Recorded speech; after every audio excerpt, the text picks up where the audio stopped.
दोस्तों, अगर आपको कहानी का लुत्फ उठाना है तो सबसे पहले हमारे चैनल को सब्सक्राइब जरूर कीजिए। हमारी कहानी का पस मंजर एक आम से शहरी इलाके में बसे हुए घर से शुरू होता है। इस घर में मेरे अलावा मेरे वालिदैन, मेरा बड़ा भाई और मेरी खाला रहती थीं। खाला अभी तक गैर शादीशुदा थीं और हमारे साथ ही रिहाइश पजीर थीं। उनकी उम्र तकरीबन 25-26 साल थी, जबकि मैं सिर्फ 18 बरस का था। खाला गैर मामूली तौर पर खूबसूरत और पुरकशिश थी। उनके लंबे घने बाल, जैसी गोरी रंगत और बड़ी बड़ी आंखें सबको मसहूर कर देती थी। दूध उनके हुस्न की तारीफ पूरा महल्ला करता था। वो जवान थीं, उनके अंदाज में एक खास मासूमियत और सादगी झलकती थी।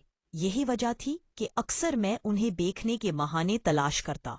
हमारे घर में गुसल खाना एक छोटे से सहन के साथ था और मैं अक्सर बहाने से वहीं बैठकर किताबें पढ़ने लगता। खाला जब गुसल के लिए जाती तो मैं उनके अंदाज को चुपके चुपके देखता। कभी कभी वो दरवाज़ा मुकम्मल तौर पर बंद ना करती, शायद सहूलत के लिए। ऐसे में मैं अपनी किताब पर नजरें जमाए रहता, लेकिन दिलो दिमाग मुकम्मल तौर पर उन्हीं की तरफ मुतवज्जा होता। एक दिन ऐसा हुआ कि खाला नहाकर अपने कमरे में आई और कपड़े बदलने लगी। दरवाजे के दरमियान मौजूद हल्की सी दरार से मैंने उन्हें देख लिया। ये जुमाई रहता, लेकिन दिलो दिमाग अमल तौर पर उन्हीं की तरफ मुतवज्जा होता। एक दिन ऐसा हुआ कि खाला नहाकर अपने कमरे में आई और कपड़े बदलने लगी। दरवाजे के दरमियान मौजूद हल्की सी दरार से मैंने उन्हें देख लिया। ये मंजर मेरी आंखों में नक्श हो गया और बार बार जहन में उभरता रहा। उस दिन के बाद मेरी तवज्जो पढ़ाई से हट गई। मैंने खुद को काबू में रखने की कोशिश की, मगर जहन बार बार खाला की तरफ खिंचता रहा। अगले दिन मैं कॉलेज गया तो भी ख्यालात काबू में न थे। जब दोपहर को वापस आया तो वालिदैन घर पर नहीं थे। मैंने खाला से पूछा, अम्मी अब्बू कहाँ गए हैं? उन्होंने बताया कि वो रिश्तेदारों के यहाँ गए हैं और शायद देर से लौटे। मैंने खाना खाया और कुत्ता में लेकर कमरे में चला गया, मगर पढ़ाई में दिल न लगा। खाला मेरे कमरे में आई और मुस्कराकर बोली, पढ़ाई कैसी जा रही है? मैंने कहा, ठीक है, लेकिन कुछ मज़ेदार बना दें। खाला ने कहकहा लगाया और बावर्ची खाने की तरफ चली हैं। शाम के करीब वो खाना तैयार कर चुकी थी। मैंने जिद की कि आज हम दोनों साथ खाएंगे। खाला बोली, मैं नहा कर खाऊंगी। मैंने कहा, ठीक है, आप नहा लें, फिर खाते हैं। वो गुस्ल के लिए चली गईं और मैं वहीं बैठा सोचता रहा। जब वो नहाकर बाहर आईं तो अपने कमरे में चली गईं। कुछ देर बाद उन्होंने पूछा, खाना खा लिया? मैंने कहा, नहीं, हम इकट्ठे खाएंगे। खाला ने हंसते हुए कहा, किस किस्म का? मैंने इशारा किया, जैसे शराब पीने का। खाला चौंक कर बोली, ये तुम्हारे लिए अच्छी नहीं। मैंने इसरार किया तो वो हिचकिचाते हुए मान गईं। हमने छुप कर पी। खाला ने पहला घूंट लिया तो उनके चेहरे पर अजीब सा तासुर आया और बोली, ये तो बहुत कड़वी है, लोग कैसे पीते हैं? मैंने कहा, इससे खुशी मिलती है। शराब का असर जल्द ही जाहिर हुआ और खाला कुछ बेखुद सी होने लगी। मैंने दोन से पूछा, शादी कब कर रही है? वो हंस पड़ी और बोली, तुम्हें कैसे मालूम कि मैं बड़ी हो गई हूँ? मैंने झिझकते हुए कहा, आपको देखकर लगता है। खाने के साथ साथ शराब ने माहौल को और भी अजीब सा बना दिया। खाला को नशा सा हो गया था।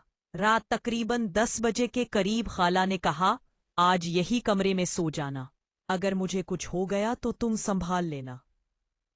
मैं खामोश रहा। वो मेरे सहारे से अपने बिस्तर तक गई और लेट गई।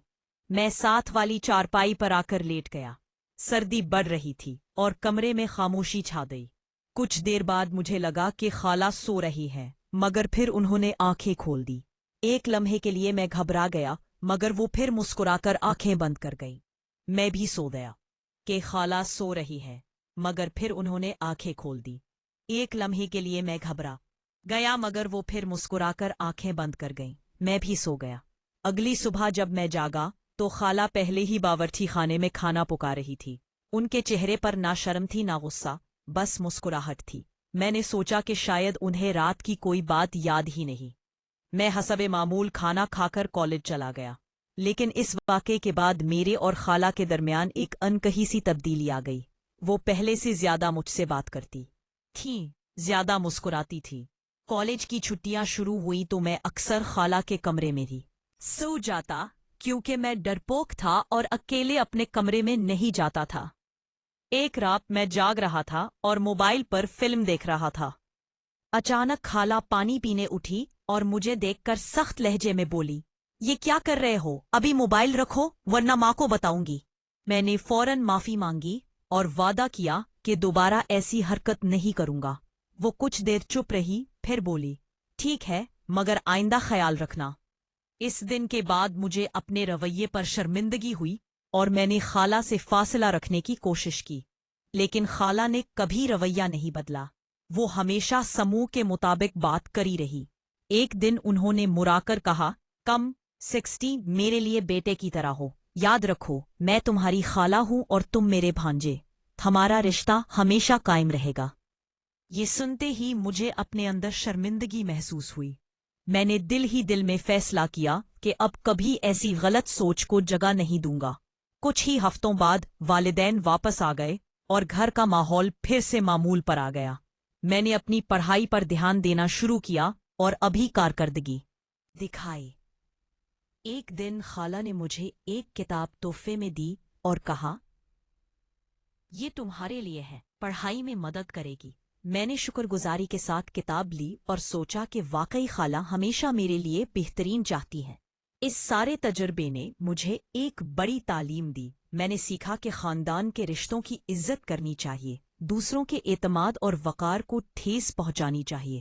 خالہ نے میرا ہر قدم پر ساتھ دیا، میری رہنمائی کی اور میرا حوصلہ بڑھایا۔ آج بھی جب میں اس واقعے کو یاد کرتا ہوں تو اپنے رویے پر ندامت محسوس کرتا ہوں، لیکن خوشی اس بات کی ہے کہ اس غلطی سے میں نے سبق حاصل کیا اور اب رشتوں کی زیادہ قدر کرنے لگا ہوں۔ دوستو، اگر آپ کو یہ کہانی پسند آئی ہو تو ہمارے چینل کو سبسکرائب ضرور